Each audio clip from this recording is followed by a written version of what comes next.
नमस्कार दोस्तों, SBN news में आपका बहुत बहुत स्वागत है। दोस्तों, मध्य प्रदेश के ग्वालियर से एक दिल दहला देने वाली खबर सामने आ रही है। यह खबर रिश्तों को तार तार कर देने वाली है, जहां एक पति ने अपने पत्नी को सरेआम गोलियों से भून डाला। मध्य प्रदेश के ग्वालियर में रूप सिंह स्टेडियम के पास शुक्रवार को उस वक्त सनसनी फैल गई जब एक युवक अरविंद परिहार ने अपने पत्नी नंदिनी केवट को सरेआम गोली मार दी। अरविंद ने देसी कट्टे से नंदिनी के सिर और चेहरे पर 4 से 5 गोलियां दाग दी। गोली लगने के बाद नंदिनी सड़क पर लहूलुहान पड़ी रही और अरविंद उसके शव के पास कट्टा लेकर बैठा रहा। जब पुलिस को सूचना मिली तो मौके पर पहुंचने पर अरविंद ने पुलिस पर भी पिस्तौल तान दी और खुदकुशी करने की धमकी देने लगा। पुलिस ने सूझबूझ दिखाते हुए आंसू गैस के गोले छोड़े और कड़ी मशक्कत के बाद उसे काबू में किया। स्थानीय लोगों ने अरविंद की पिटाई की, जिसके बाद पुलिस उसे थाने ले गई। नंदिनी को गंभीर हालत में ग्वालियर के ट्रॉमा सेंटर में भेज दिया गया, लेकिन इलाज के दौरान उसकी मौत हो गई। जांच में सामने आया है कि अरविंद और नंदिनी ने वर्ष 2023 में आर्य समाज मंदिर में शादी की थी, लेकिन नंदिनी ने 9 सितंबर को SP कार्यालय में शिकायत दर्ज की थी कि अरविंद ने धोखे से उससे शादी की है, क्योंकि वह पहले से शादीशुदा है और उसके 2 बच्चे हैं। नंदिनी ने यहाँ भी आरोप लगाया था कि अरविंद और उसकी दोस्त पूजा परिहार ने उनके खिलाफ सोशल मीडिया पर फर्जी अश्लील फोटो और वीडियो वायरल किए और विरोध करने पर जान से मारने की धमकी दी। इससे पहले 16 नवंबर 2024 को अरविंद और पूजा ने नंदिनी पर हमला भी किया था। इतना ही नहीं, अरविंद ने नंदिनी को उनके बेटे और माता पिता के सामने कार से कुचलने की कोशिश भी की थी, जिसके लिए सिरोल थाने में हत्या का प्रयास का केस दर्ज था। उस केस में नंदिनी ने बाद में समझौता कर लिया था, जिसके चलते अरविंद को जमानत मिल गई थी। हैरानी की बात यहाँ है कि नंदिनी का भी आपराधिक रिकॉर्ड रहा है। वर्ष 2017 में उन्होंने दातिया में अपने एक प्रेमी की हत्या की थी, जिसके लिए उसे 4.5 साल जेल में रहना पड़ा था। 2022 में जमानत पर रिहा होने के बाद वह ग्वालियर में अरविंद के साथ लिविंग रिलेशनशिप में रह रही थी। पुलिस ने अरविंद के खिलाफ हत्या, धमकी और ब्लैकमेलिंग की धाराओं में केस दर्ज किया है। ग्वालियर के SP धर्मेंद्र सिंह ने बताया कि अरविंद और नंदिनी के बीच लंबे समय से विवाद चल रहा था, जिसमें संपत्ति हड़पने और अवैध संबंधों के आरोप भी शामिल थे। ग्वालियर के इस घटना के अलावा उत्तर प्रदेश की हरदोई में एक पति ने अपने पत्नी को पीट कर मार डाला। वहीं हरिद्वार में एक प्रेमी ने 8 साल के बच्चे की मां को मौत के घाट उतार दिया। ये तीनों घटनाएं रिश्तों में विश्वासघात और हिंसा की ओर इशारा करती है। यह गोलीकांड न केवल एक आपराधिक घटना है, बल्कि यहाँ लिव इन रिलेशनशिप और घरेलू हिंसा के खतरों पर भी सवाल उठाता है। पुलिस इस मामले की गहन जांच कर रही है और जल्द ही इसका खुलासा होने की उम्मीद है। SBN न्यूज के साथ बने रहें, हम आपके लिए लाएंगे हर एक ब्रेकिंग न्यूज। धन्यवाद। पुलिस पार्टी पेट्रोलिंग में थी। ये सूचना मिली कि स्टेडियम के पास में गोली चलने की सूचना मिली है। इस सूचना पर इमीडिएट CSP नागिन सिकरवार और थाना प्रभारी पड़ाव मौके पहुंचे। मौके पे जो हालात थे उसमें एक युवती घायल अवस्था में थी, जिसकी बाद में शिनाख्त नंदिनी के रूप में हुई, और एक युवक था जो इसकी शिनाख्त अरविंद के रूप में हुई।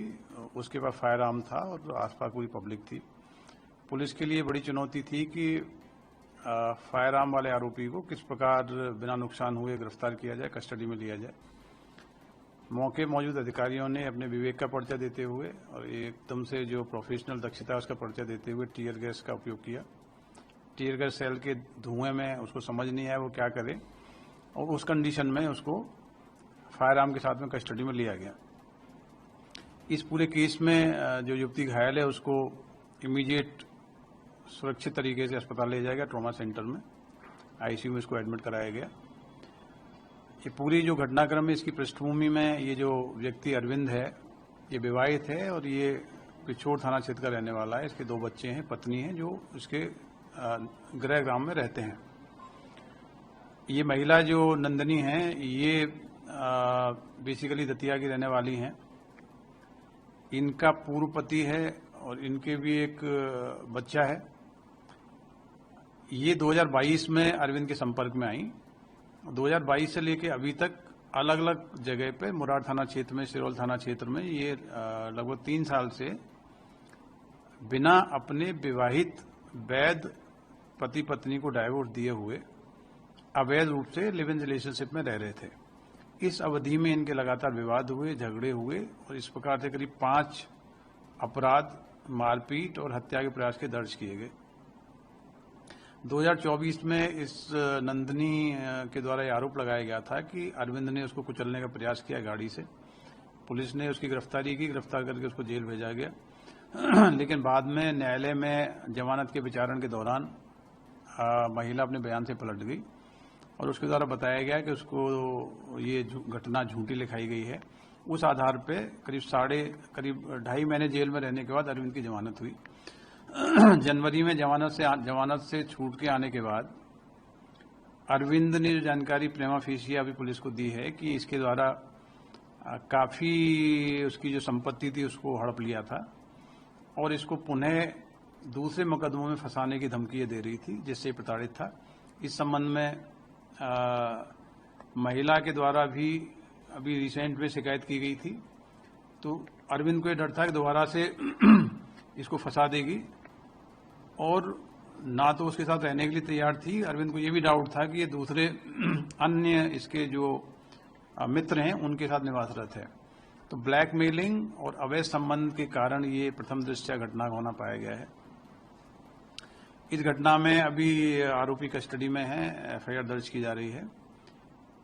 महिला के बारे में ये भी जानकारी मिली है कि पूर्व में 2017 में दतिया में इसके द्वारा अपने एक मित्र के साथ मिलके अपने एक कथित पति की हत्या की गई थी। उस हत्या के आरोप में लगभग 4.5 साल जेल में रही थी। तो महिला की पृष्ठभूमि और जो विगत जो इसके द्वारा रिपोर्ट कराई गई अरविंद के साथ रहते हुए, बेसिकली इस प्रकार के अवैध संबंध, ब्लैकमेलिंग, उसके चलते घटना हुई है। लेकिन पुलिस ने इस पूरे घटनाक्रम में बहुत ही सूझबूझ और तत्परता के साथ कार्रवाई की गई, प्रभावी कार्रवाई की गई। इस प्रकार के आरोपी जो उस परिस्थिति में था, जिसके पास फायर आर्म था, उसको काबू में करना, उसको कस्टडी में लेना बिना किसी को क्षति पहुंचाए हुए, ये सराहनीय कार्य है। बाकी इसमें वैधानिक कार्रवाई की जा रही है। अभी रिसेंटली इसको ट्रॉमा सेंटर में लेके गए थे, आईसीयू में थी और अभी रिसेंटली जानकारी मिली है कि वो जो गन शॉट इंजरी की चोट थी उनके कारण उसकी मृत्यु हो गई है। परिजन उसके